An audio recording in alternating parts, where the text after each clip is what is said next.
Hello दोस्तों, ये आदमी अपनी बेटी को अपनी बातों में उलझाया हुआ है और तभी इस लड़के की माँ पीछे से आती है और इसके ऊपर केरोसिन डाल देती है।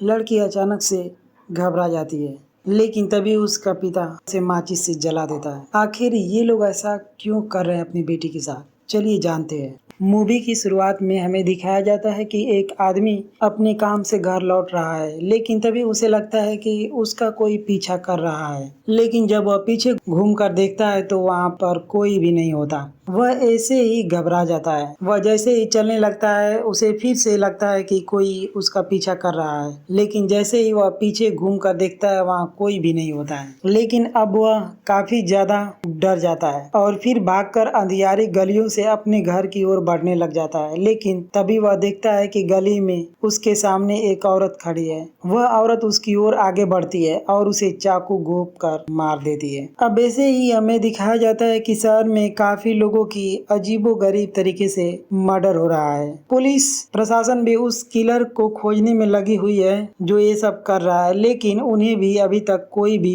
सबूत हाथ नहीं लगा, क्योंकि लोगों का मानना है कि यह मर्डर कोई साइको किलर कर रहा है। नेक्स्ट सीन में अब हमें एक घर में दिखाया जाता है जहां यह लड़की अचानक से अपने बेड से उठती है और आईने के सामने आकर खड़ी हो जाती है। थोड़ी देर बाद वह फिर से सो जाती है। अब हमें दिखाया जाता है कि दो पुलिस वाले अपनी ड्यूटी खत्म करके घर जा रहे होते हैं, लेकिन तभी उन्हें भी लगता है कि कोई उनका पीछा कर रहा है। लेकिन जब वह अभी देखते हैं तो वहाँ कोई भी नहीं था। बड़ा अफसर वहाँ रुकना चाहता था, पर पीछे बैठा पुलिस अफसर कहता है कि चलिए सर, लेकिन तभी वह एक सुनसान जगह पर जाकर रुक जाते हैं। वह वहाँ एक बच्चे को देखते हैं और उसे अपनी ओर बुलाते हैं। वो बच्चा अपने हाथ में पीछे कुछ छुपा कर रखा था। जैसे ही पुलिस वाला पास पहुँचता है वह उसे उसके सर पर मारकर उसे नीचे गिरा देता है, लेकिन तभी दूसरे पुलिस वाले को भी कोई पीछे से आकर मार देता है। इधर घर में दिन में सब नॉर्मल होता है, लेकिन रात में वो लड़की फिर से उठती है और आईने के सामने आकर खड़ी होकर फिर से सो जाती है। परिवार के लोग देखते हैं कि उन्हें कहीं से अजीब सी आवाज आ रही है।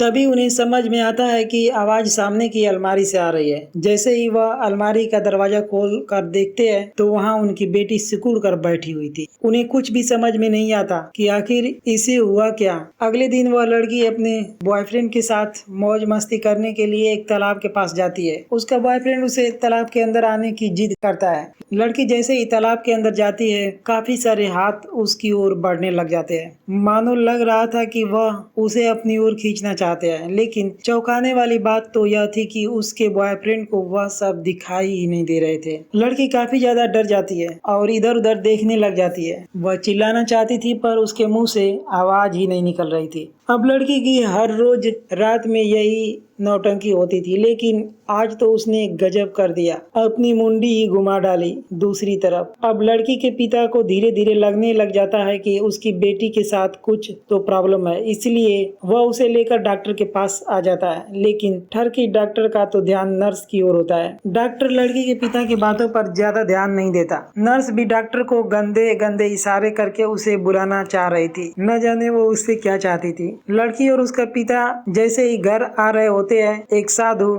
लड़की को रास्ते में कोड़े से जोर से मारता है। लड़की की तो सारी दुनिया ही उल्टी घूम जाती है, लेकिन तभी उसका पिता उसे एक झटका देकर होश में लाता है। तो हमें पता चलता है कि यह सिर्फ उस लड़की का एक वहम था। अब लड़की अगले दिन उसी अस्पताल के अंदर जाती है जहां वह नर्स के ऊपर अपनी गंदी निगाहें डालती है। नर्स भी देखकर हैरान हो जाती है। जैसे ही नर्स जाती है वह ठरकी डॉक्टर वहां आ जाता है। वह लड़की तो उसे भी गंदी निगाहों से देखने लग जाती है, लेकिन जैसे ही डॉक्टर इंजेक्शन लगाने लगता है लड़की जोर जोर से चिल्लाकर अपने पापा को बुला लेती है और कहती है कि यह डॉक्टर मुझे छेड़ने की कोशिश कर रहा है। लड़की के पिता डॉक्टर को आकर मारने लग जाते हैं, लेकिन अब लड़की के हाव भाव पूरी तरह से बदल गए थे। वह अपनी मम्मी को नाम लेकर पुकारती है और कहती है कि मेरे लिए कॉफी लेकर आओ। लड़की की दादी और उसकी माँ यह सुनकर काफी ज्यादा परेशान हो जाती है। अब लड़की का पिता भी वहाँ आ जाता है, लेकिन वह तो उसके सामने ही माँ के ऊपर गाली निकाल देती है।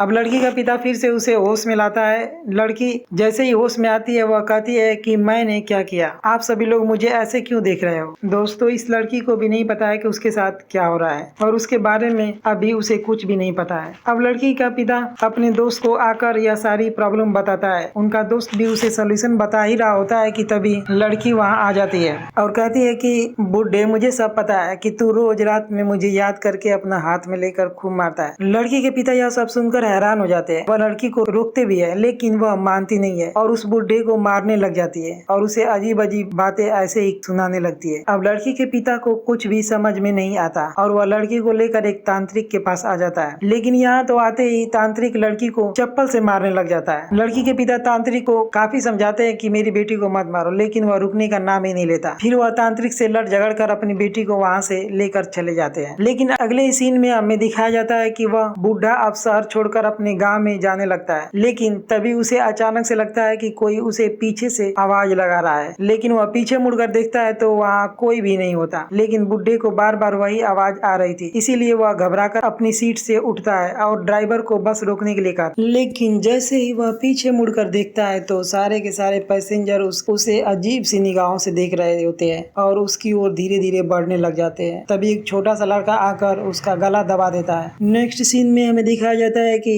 उस लड़की की दादी और उसका भाई भी अब शहर को छोड़कर जाने लग जाते हैं। लड़की का पिता कहता है कि यहाँ जैसे ही सब कुछ ठीक होगा मैं आप लोगों को बुला लूंगा। अब हम देखते हैं कि लड़की का बॉयफ्रेंड टीवी पर मैच देख रहा होता है। टीवी पर जैसे ही MS धोनी 6 मारते हैं लाइट चली जाती है। लड़के को कुछ भी समझ में नहीं आता और वह इसके बारे में पता लगाने लगता है कि लाइट कैसे कटी है, लेकिन तभी उसे लगता है कि जैसे उसके पीछे से कोई उसका नाम लेकर बुला रहा है, लेकिन वह पीछे देखता है तो वहाँ कोई भी नहीं होता। वह टॉर्च के उजाले से उस आवाज की ओर बढ़ते बढ़ते उस इंसान को ढूंढने लग जाता है, लेकिन तभी उसके सामने अचानक से एक सफेद कपड़े से ढकी हुई कोई दिखाई देता है, लेकिन जैसे ही वह सफेद कपड़े को हटाता है उसके नीचे कोई भी नहीं होता। वह घबरा कर भागने लगता है, लेकिन उसके सामने फिर से वही कपड़ा आ जाता है। वह दूसरी ओर भागता है पर वह एक चीज से टकरा कर नीचे गिर जाता है और उसके गले में एक लोहे की कील चुभ जाती है और वो मारा जाता है। अब लड़की का पिता उसे एक साइकियाट्रिस्ट के पास लेकर जाता है, जहाँ यह साइकियाट्रिस्ट उसकी आंखों में टॉर्च से उजाला करता है और उसे हिप्नोटाइज कर देता है। फिर उससे पूछता है कि तुम कौन हो। जवाब में लड़की बताती है कि मैं बाबू। साइकियाट्रिस्ट पूछता है कि पूरा नाम बताओ, लेकिन वह बोलती है कि तुम्हें उससे क्या लेना देना। वह बोलती है कि तुम्हारे पास जो डिग्रियां है ना, उसे बत्ती बना करके अपने पिछवाड़े में डाल लो। अब हमें इस अस्पताल में दिखाया जाता है जहाँ वह लड़की पहले आई थी। यहाँ अभी भी इन दोनों डॉक्टर की आशिकी चल रही होती है। डॉक्टर नर्स को पकड़कर एक रूम के अंदर लेकर जाता है और वो दोनों वहाँ पे इंटीमेट हो जाते हैं और मजे करने लगते हैं। उसके बाद लड़की मुंह धोने के लिए वॉशरूम में जाती है और वहाँ पे अजीब सा उसका चेहरा बना लेती है। इधर डॉक्टर भी अपने कुछ इक्विपमेंट ढूंढ रहा होता है। नर्स भी उसके पास फिर से आती है और उसके गले से लिपट जाती है और वह डॉक्टर के पीठ पर एक नुकीली सी चीज चुभो देती है। लेकिन तभी हम देखते हैं कि डॉक्टर ने भी नर्स को पीठ पर वार कर दिया है, लेकिन यह उन दोनों ने अपनी मर्जी से नहीं किया था और उन दोनों की वहीं पर मौत हो जाती है।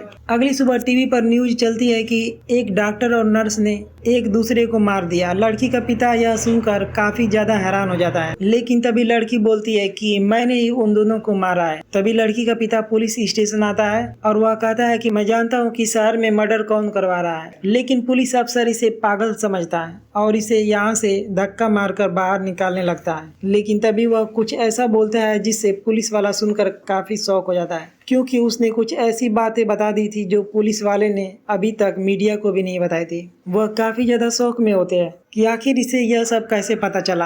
अब पुलिस वाला उस आदमी के साथ उसके घर आता है। पुलिस वाला जैसे ही घर के अंदर आता है उसके सामने लड़की बैठी हुई थी। वह एक लड़के की आवाज में बोलती है कि मुझे भूल गए, मैं बाबू। पुलिस वाला जैसे ही उसका नाम और उसकी आवाज सुनता है उसके पसीने छूट जाते हैं और वह सीधा घर से बाहर आकर पुलिस स्टेशन वापस चला जाता है। अब यह लड़की जिस जिसके अंदर बाबू साइको किलर की आत्मा थी, वह इन दोनों को बताता है कि आज से 2 साल पहले इसी पुलिस वाले ने मेरा मर्डर कर दिया था और तब से मेरी आत्मा इधर उधर भटक रही थी, लेकिन तभी मुझे तुम्हारी बेटी का शरीर मिल गया। वह बोलता है कि मुझे तुम्हारी बेटी का शरीर काफी पसंद है, मुझे काफी मजा आ रहा है। अगले सीन में साइकियाट्रिस्ट को बताया जाता है कि उसकी माँ की आखिरी सांसें चल रही है, वह अपने बेटे से मिलना चाहती है। जब वो उसके पास जाता है तो वो बोलती है कि मुझे मरना नहीं है देबू। तब देबू को उसी लड़की के पिता का फोन आता है। वह बोलता है कि मेरी बेटी के साथ काफी गलत हो रहा है, आप तुरंत मेरे घर आ जाओ। जैसे ही देबू घर जाकर लड़की का हाथ पकड़ता है और उसे चेक करता है कि इसे क्या हुआ है, तब वह बोलती है कि मुझे मरना नहीं है देबू, मुझे काफी डर लग रहा है। देबू यह सुनते ही घबरा जाता है और उसके पसीने छूट जाते हैं, क्योंकि लड़की बिल्कुल उसकी माँ की आवाज में बोल रही थी। साइकियाट्रिस्ट काफी ज्यादा डर जाता है और वहाँ से भाग जाता है। अगले सीन में हमें इस पुलिस वाले को दिखाया जाता है जो अब पुलिस स्टेशन पहुंच चुका है। उसके बड़े अफसर की कुछ मीटिंग चल रही थी, लेकिन वह सभी पुलिस वालों को बाहर भेज देता है और वह उसके साथ अभी हुई घटना के बारे में बताता है। वह बताता है कि आपको याद है सर, मैंने 2 साल पहले एक बाबू नाम के साइको किलर का इनकाउंटर किया था। उसी साइको किलर की आत्मा एक लड़की के अंदर आ गई है और शहर में यह सारे मर्डर करवा रही है। पुलिस अफसर उसकी बातों पर यकीन नहीं करता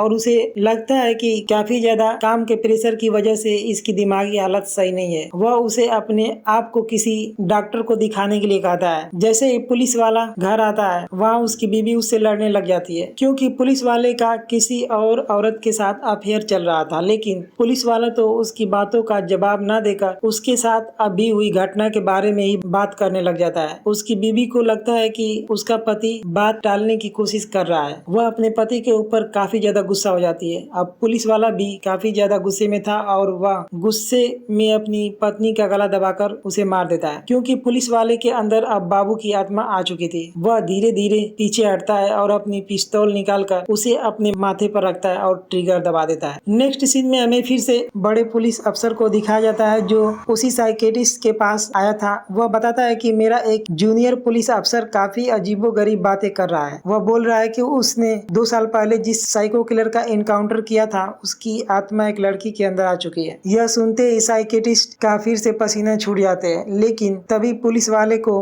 किसी का कॉल आता है। जैसे ही कॉल कटता है, वह साइकियाट्रिस्ट से बताता है कि मैं अभी जिस पुलिस वाले के बारे में तुमसे बात कर रहा था, उसने अपनी पत्नी को मारकर खुद भी आत्महत्या कर ली। आखिर ऐसा कैसे हो सकता है? तभी साइकियाट्रिस्ट देबू और पुलिस अफसर उसी लड़की के घर आते हैं। वह लड़की पुलिस कमिश्नर से ऐसी बातें बोलती है जिससे पुलिस वाले के तो होश ही उड़ जाते हैं। वह यह भी बोलती है कि शहर में सारे मर्डर मैं ही करवा रही हूँ और अब तू मेरा कुछ भी नहीं बिगाड़ सकता, क्योंकि तुम मरे हुए को कैसे मारेगा, क्योंकि तुम्हें इसके लिए तो इस लड़की को मारना होगा। अब उस लड़की के माता पिता और पुलिस और साइकियाट्रिस्ट अब उसी तांत्रिक के पास जाते हैं जो लड़की को चप्पल से मारने लगा था पहले शुरू में। वहाँ जाने के बाद वो लोग उससे बातें ही कर रहे होते हैं कि तभी उस तांत्रिक के शरीर में अजीब सी हरकतें होना शुरू हो जाती है। उसे देखकर तो ऐसा लग रहा था मानो उसे कोई मारना चाह रहा हो। उसका शरीर पूरा टेढ़ा मेढ़ा हो चुका था। सब देखकर उसे डर जाते हैं, लेकिन तभी तांत्रिक का शरीर अचानक से हवा में उड़ने लग जाता है और अचानक से नीचे गिरता है और उसकी मौत हो जाती है। अब यह लोग गाड़ी में वापस आ रहे होते हैं, तभी देबू कहता है कि अब तो सिर्फ एक ही रास्ता बचा है इससे छुटकारा पाने का। वह कहता है कि इसके लिए तुम्हारी बेटी को ही मारना होगा। यह सुनते ही लड़की का पिता गुस्से से भर जाता है और देबू को मारने लग जाता है, लेकिन तभी वह उसे समझाते हैं और कहते हैं कि हमें पता है कि वह तुम्हारी बेटी है, पर अगर हमें उस साइको किलर से लोगों को बचाना है तो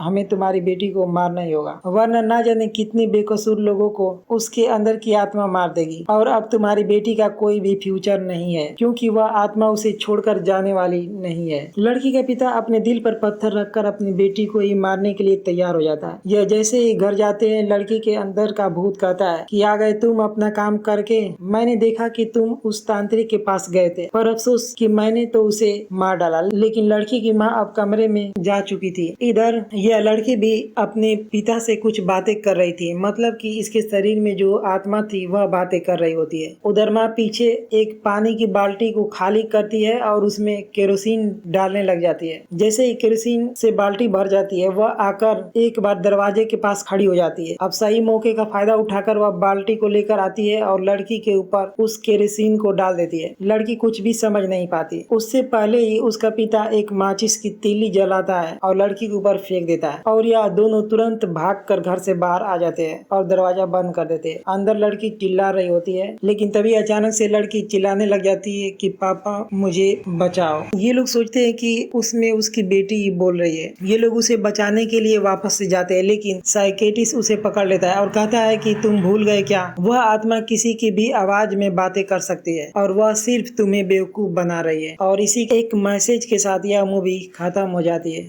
बाकी तो दोस्तों, आप सभी को ये मूवी की स्टोरी कैसी लगी? अगर इस मूवी की स्टोरी आप सभी को अच्छी लगी होगी तो आप लोग जानते हैं क्या करना है।